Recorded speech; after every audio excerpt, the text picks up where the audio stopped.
I'm Jordan with Jordan Plays Blue, and I have now filmed this video. This is my third time filming it, and I hope this is the third time is the charm. I've had a lot of microphone issues.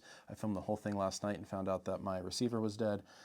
Did it earlier today and found out that the microphone I was using wasn't working either, and so I've switched to a different mic, and this one seems to be working okay. So I'm going to keep this short because I'm kind of sick of talking about the same thing over and over again. But yeah, so this is July. I'm late getting here. This is, reason for that is May, who's sometimes in these videos with me, broke her leg. She spiral fractured her tibia in her shin. And yeah, so she's not able to come down to the basement right now to film. I had this whole video planned out for us to do together with some games we've played a bunch together. And, you know, it's going to be different today. You just got me, unfortunately. I'm sorry. But I'm going to talk about 4 different games than I was going to talk about otherwise. And let's just get to it.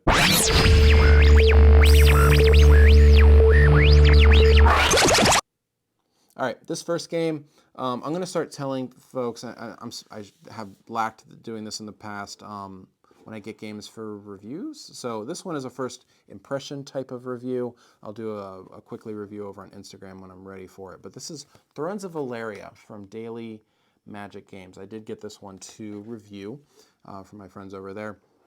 And this is a trick-taking game set in Valeria, which I don't know, it's just like a fantasy world, I suppose. And this one has very similar core to other traditional trick-taking games. You have cards with colors and numbers on them, and whoever leads plays the first card on the table, everybody has to follow that color. Whoever plays the highest card wins. There's also some suits or colors that are stronger than others. And so this one has a couple different wrinkles to it. One, all the cards are going to give you an action that you can take. Some of those are going to take you points, maybe draw a card to add to your hand, discard a card to remove a card from your hand, that kind of thing. But a lot of them allow you to manipulate this center board. And on the center board is a kind of a ranking of all of the colors in that deck, and where those are going to line up is how many points you're going to get if you win a trick with that color. Sometimes you win positive points, sometimes you win negative points, sometimes you don't win anything. And so you're also manipulating this during the round and trying to kind of jockey for position as the hand is going through.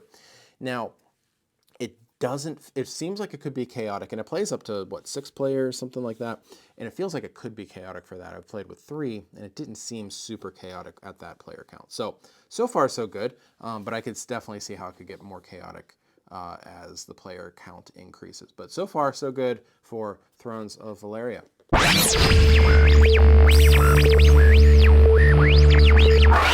This is another game I picked up from the publisher as a review copy, and this is Moon River from Blue Orange Games. We love Blue Orange Games at my house. May's always super excited when they have a new one. And so this is a game in their King Domino system, and I've played many of the games in the King Domino system. I've played King Domino, Queen Domino, the kids one, Dragomino, now Moon River. And this one has the similar drafting mechanic where you're putting out your little worker and then you take what's next to it, and then it's going to be kind of turn order for the next round. And this one, instead of full dominoes, you are actually taking half dominoes, and then you're going to puzzle them together. They have little puzzle knobs on them, and you're going to put them out King Domino style, placement rules, next to another tile that matches, that kind of thing.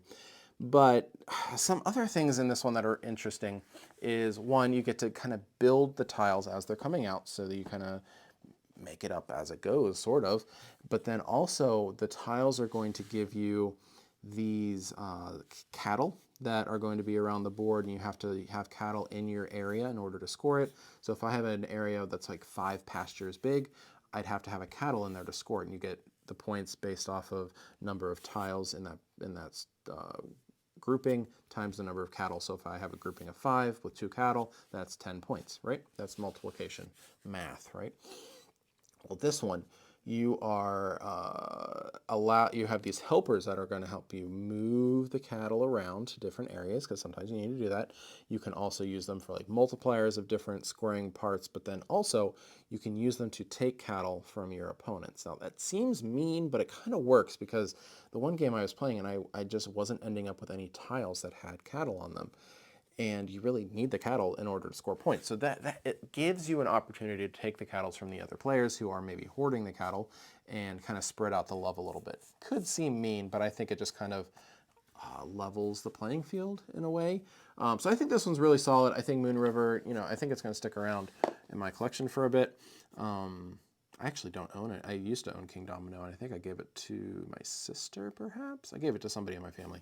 And so I think this one will be sticking around and maybe as my version for a bit. I think this one's just, it's right there with the other games. I really do enjoy Moon River.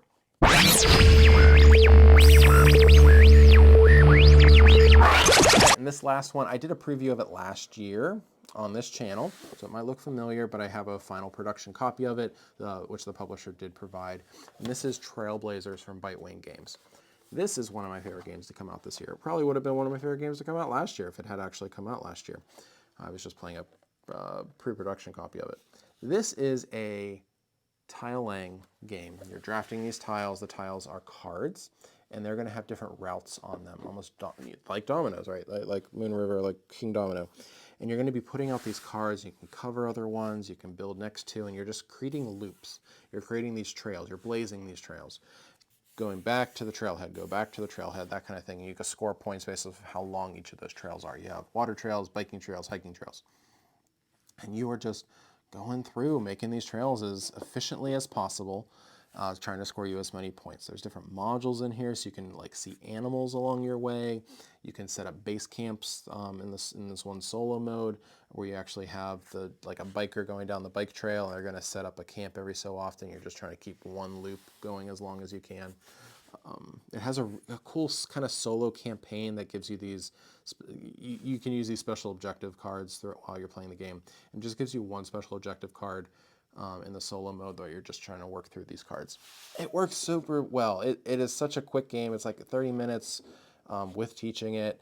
It is so smooth. It's played simultaneously, so no matter how many players you're playing with, it doesn't really matter. It has 8 players in the box. The box that I have is really cool. So I really, really enjoy Trailblazers. This will be near the top of my list for the year. This one is fantastic. All right. I'm going to stop talking because I am sick of filming the same video over and over again, and hope that this one worked. All right. I'm Jordan. Thanks.